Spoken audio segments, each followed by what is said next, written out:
नमस्कार मेरे प्यारे मित्रों, मैं आपका अभिषेक बोल रहा हूँ। मैं स्वागत करता हूँ आपका आपके अपने YouTube channel education zone Kashi पर।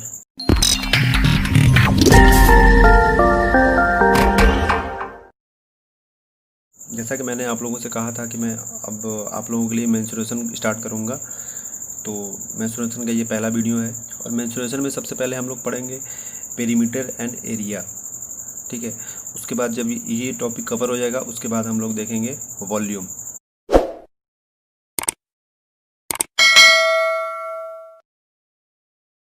जैसे कि एरिया और पेरीमीटर हम लोग प्लेन फिगर का निकालते हैं, प्लेन शेप का निकालते हैं, और वॉल्यूम हम लोग सॉलिड्स का निकालते हैं। अच्छा, इनको प्लेन फिगर क्यों बोलते हैं?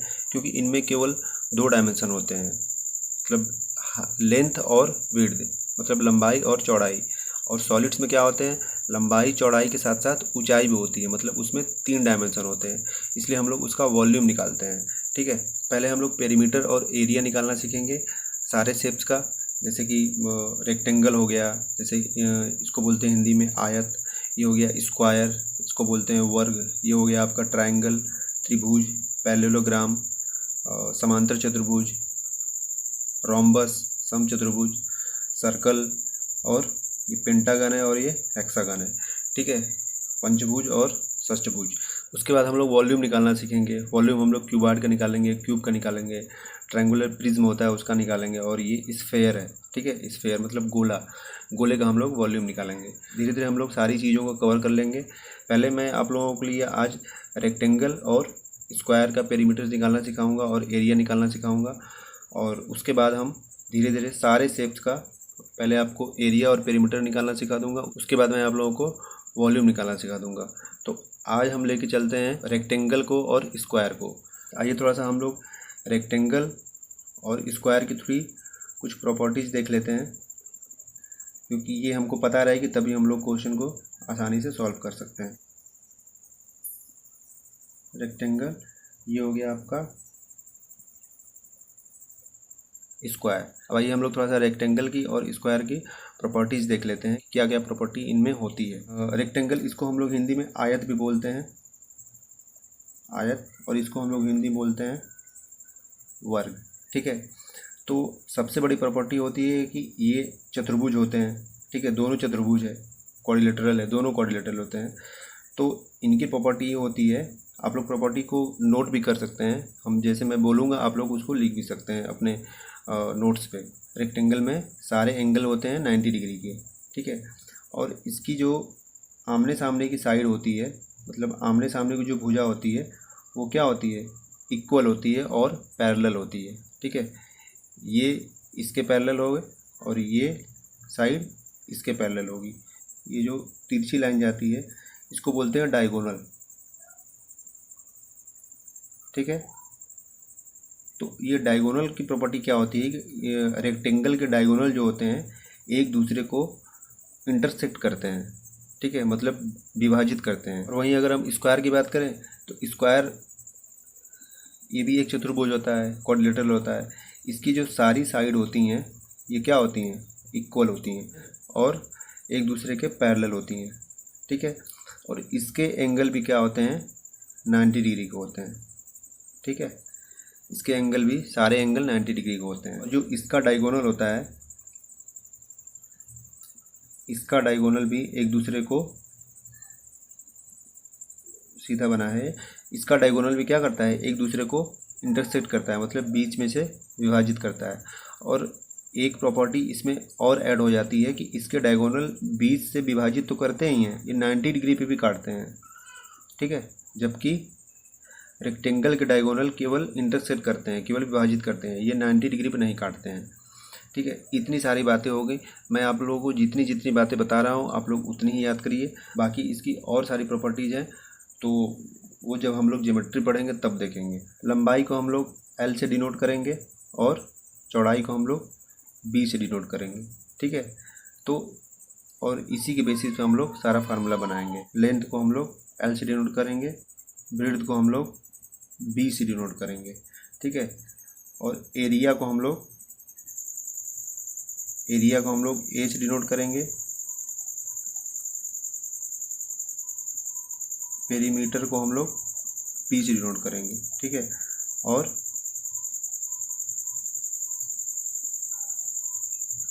डायगोनल को हम लोग डी से डिनोट करेंगे। तो ये सारी चीज़ें आप लोगों को पता होनी चाहिए कि किस चीज़ को हम लोग किससे डिनोट करेंगे। और अगर हाइट आएगी तो हाइट को हम लोग एच से डिनोट करेंगे। तो हाइट की ज़रूरत हम लोग को वॉल्यूम में पड़ेगी। अभी हम लोग को एरिया और पेरीमीटर में हाइट की ज़रूरत नहीं है, क्योंकि हम लोग प्लेन फिगर की बात कर रहे हैं अभी। ओके, आइए हम लोग दोनों का फार्मूला लिख लेते हैं, उसके बाद हम लोग क्वेश्चन सॉल्व करेंगे। अगर हम रेक्टेंगल के एरिया की बात करें तो रेक्टेंगल के एरिया क्या होता है, एल इंटू बी, मतलब लंबाई गुणे चौड़ाई, ठीक है। अगर रेक्टेंगल की हम पेरीमीटर की बात करें तो इसका पेरीमीटर होता है 2 इंटू एल प्लस बी, मतलब 2 इंटू लंबाई प्लस चौड़ाई। और अगर रेक्टेंगल के हम डायमीटर की बात करें तो ये होता है आपका under root L square plus B square, ठीक है। बस इतना ही फार्मूला है इसका। ये सारी चीज़ें हमको याद रहेंगी तो हम लोग सारे क्वेश्चन को सॉल्व कर लेंगे। स्क्वायर की बात करें तो इसका एरिया क्या होता है, इसका भी एरिया का फार्मूला वही है, एल इंटू बी, ठीक है। लेकिन आप लोग यहाँ पे एक ध्यान दीजिए, स्क्वायर की एक साइड होती है, मान लीजिए इसकी साइड ए है तो ये भी ए होता है, ये भी ए होता है और ये भी ए होता है, मतलब इसकी सारी साइड क्या होती हैं, इक्वल होती हैं, ठीक है। तो हम क्या करेंगे, एल की जगह भी ए रख देंगे और इंटू बी की जगह भी ए रख देंगे। सपोज करिए साइड उसकी एक भुजा क्या है, ए है। तो अब ये फार्मूला क्या हो जाएगा, ए स्क्वायर, ठीक है, मतलब भुजा स्क्वायर। ये होता है स्क्वायर का एरिया। अगर स्क्वायर की पेरीमीटर की हम लोग बात करेंगे तो 4 इंटू साइड, या आप इसको 4a भी कर सकते हैं, 4 इंटू ए साइड, ठीक है। और अगर इसके हम डायगोनल की बात करें तो डायगोनल होता है ए अंडर रूट 2, ठीक है। ये सारे इंपॉर्टेंट फार्मूले हम लोग के हो गए। रेक्टेंगल के भी और स्क्वायर के भी, ये सारी चीज़ें आप लोग याद कर लीजिए, क्वेश्चन सॉल्व करने में बहुत ज़्यादा हेल्प करेंगे ये चीज़ें।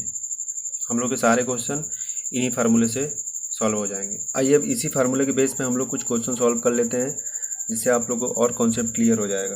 तो आज हम लोग पहले रेक्टेंगल पे बेस्ड क्वेश्चन सॉल्व करेंगे, ठीक है। और ये सारे क्वेश्चन हम लोग, जितना फार्मूला आप लोगों के सामने लिखा हुआ है, इसी फार्मूले के बेस पे सारा क्वेश्चन सॉल्व होगा। आइए हम लोग एक रेक्टेंगल का क्वेश्चन सॉल्व करते हैं। क्वेश्चन क्या दिया हुआ है, the length and breadth of a rectangular room are 15 metre and 8 metre respectively. Find the perimeter and area of the room and also find the maximum possible length of the rod that can be put on the floor। मतलब हमको length ये दिया हुआ है, ठीक है, और breadth ये दिया हुआ है, ठीक है। उसके बाद हमसे क्या पूछा है, पेरीमीटर पूछा है और एरिया पूछा है, तो जो कि हम फार्मूला रख के निकाल लेंगे, ठीक है। तीसरा चीज़ हमसे क्या पूछा है कि the maximum possible length of the rod that can be put on the floor. मतलब कि सपोज कर लीजिए ये आपका एक रेक्टेंगुलर रूम है, ठीक है। तो आपको बोला जाए इस रूम में आप सबसे बड़े से बड़े, ठीक है, सबसे लंबा रॉड कैसे रख सकते हैं, ठीक है। तो इस शेप में तो रख नहीं सकते हैं, आपको कैसे रखना पड़ेगा, मतलब डायगोनल पे रखना पड़ेगा। तो कहने का मतलब उसका वो ये है कि इसका डायगोनल भी फाइंड करिए। तो तीनों चीज़ का हम लोग को फार्मूला पता है और हम लोग फटाफट निकाल लेंगे। जैसे इसका लेंथ कितना दिया हुआ है 15 और ब्रेथ कितना दिया हुआ है 8।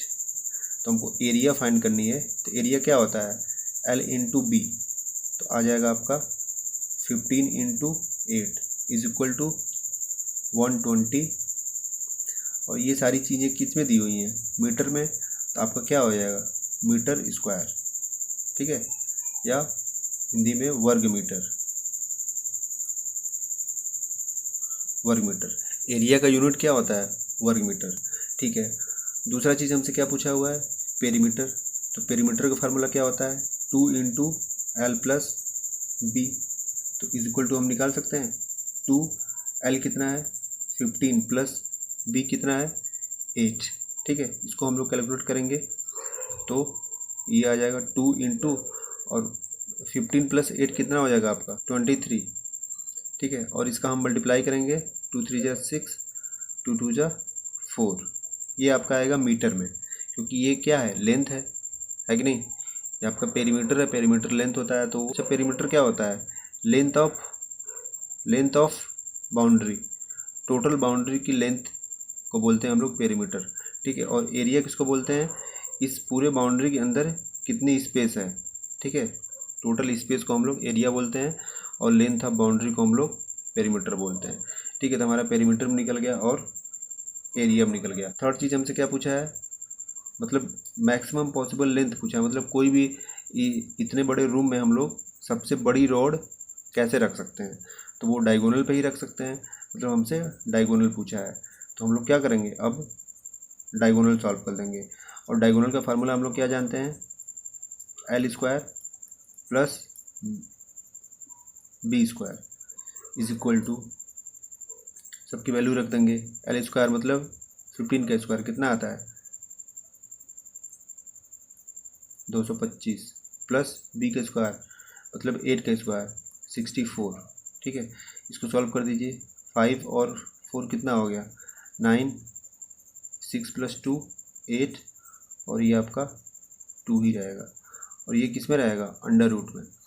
अब आप लोगों को पता होना चाहिए कि ये 289 किसका स्क्वायर रूट है, तो ये आपका आ जाएगा 17 का स्क्वायर रूट है आपका। ठीक है, 17 मीटर, मतलब डायगोनल का लेंथ कितना आ गया 17 मीटर।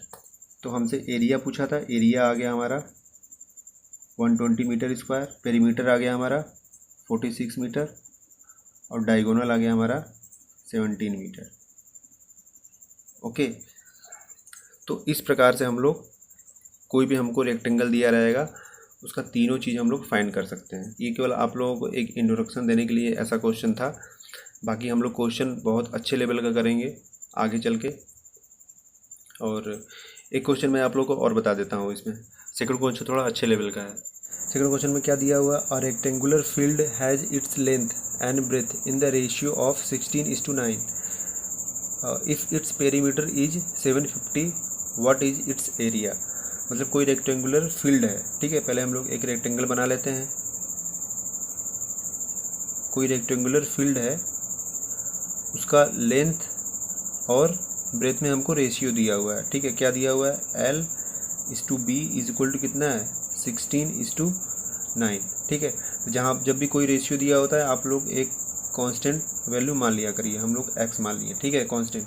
ये आगे हम लोग को सॉल्व करने में हेल्प करेगा। तो फिर क्या है, पेरीमीटर हमको कितना दिया हुआ है 750 मीटर और हमको एरिया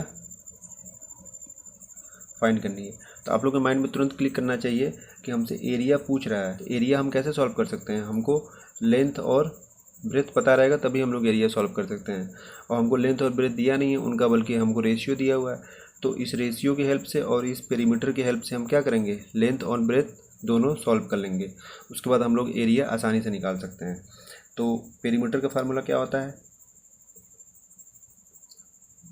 2 इंटू L+B। ठीक है, तो यहाँ पे पेरीमीटर हमको कितना दिया हुआ है 750 इज इक्वल टू 2 ब्रैकेट में कितना हो जाएगा 16x plus 9x। Okay, 750 is equal to 2 into 16 plus 9 करेंगे तो आपका आ जाएगा 25x। इसका मल्टीप्लाई करेंगे तो ये आ जाएगा आपका 50x इज इक्वल टू, इसको इस तरफ ला दिए 750। मतलब किसी को ट्रांसफॉर्म नहीं किए हैं, बस इस इक्वेशन को पलट दिए हैं। तो यहाँ पे x की वैल्यू हम कितना निकाल सकते हैं 750 अपॉन 50, 0 से 0 कट गया, 5 से इसको काटेंगे तो x इज इक्वल टू 15 आ गया आपका। मतलब हमारा जो रेशियो का कांस्टेंट वैल्यू कितना आ गया 15। तो जब हमको x निकल गया तो हम लोग क्या कर सकते हैं, लेंथ भी निकाल सकते हैं। तो लेंथ क्या हो जाएगा 16 इंटू 15 इज इक्वल टू, इसका मल्टीप्लाई करेंगे तो 15 छक्का 90, 0 आ गया, 9 कैरी, 15 एकम 15, 9 24, 240 आ गया। और ब्रेथ कितना आ जाएगा 9x, तो 9 इंटू 15 हो जाएगा इज इक्वल टू 15 9 135। ये भी मीटर में, ये भी मीटर में, क्योंकि पेरीमीटर हमारा मीटर में दिया हुआ है। ठीक है, अब हमको लेंथ भी पता चल गया और ब्रेथ भी पता चल गया, तो हम लोग एरिया कैलकुलेट कर सकते हैं। तो एरिया इज इक्वल टू क्या होता है L इंटू बी। तो लेंथ भी हमको पता है 240 इंटू ब्रेथ भी हमको पता है 135, और इनका मल्टीप्लाई करेंगे तो हमारा आ जाएगा आपका 32400, ये 2 है। ठीक है, मतलब 32,400 क्या आएगा मीटर स्क्वायर, मतलब वर्ग मीटर। एरिया हमेशा मीटर स्क्वायर में होता है, एरिया का यूनिट कितना होता है मीटर स्क्वायर या वर्ग मीटर, हिंदी में वर्ग मीटर। तो हमारा ये, तो आपका ये एरिया भी कैलकुलेट हो गया। ठीक है, और हमसे क्वेश्चन में एरिया ही पूछा था, तो हम लोग एरिया निकाल लिए। तो ऐसे ही इजी वे में हम लोग क्वेश्चन को बहुत आसानी से सॉल्व करेंगे, चाहे कितना भी टफ लेवल का क्वेश्चन हो। और ये तो आप लोगों को थोड़ा सा इंट्रोडक्शन वीडियो था, तो क्वेश्चन का लेवल कोई उतना टफ नहीं था, लेकिन अब रेक्टेंगल पे बेस हम लोग बहुत अच्छे लेवल का क्वेश्चन करेंगे 2-3 वीडियो में। उसके बाद हम लोग स्क्वायर पे बेस्ड क्वेश्चन करेंगे। उसके बाद हम लोग triangle, parallelogram, rhombus, trapezium, circle, जितना भी प्लेन फिगर होता है, सारे फिगर का हम लोग पेरीमीटर और एरिया हम लोग फाइंड करेंगे। ठीक है, आप लोग बस साथ बने रहिए। दोस्तों आज के लिए इतना ही। अगर आप चैनल पर नए हो तो चैनल को सब्सक्राइब करिए, वीडियो को लाइक करिए, शेयर करिए।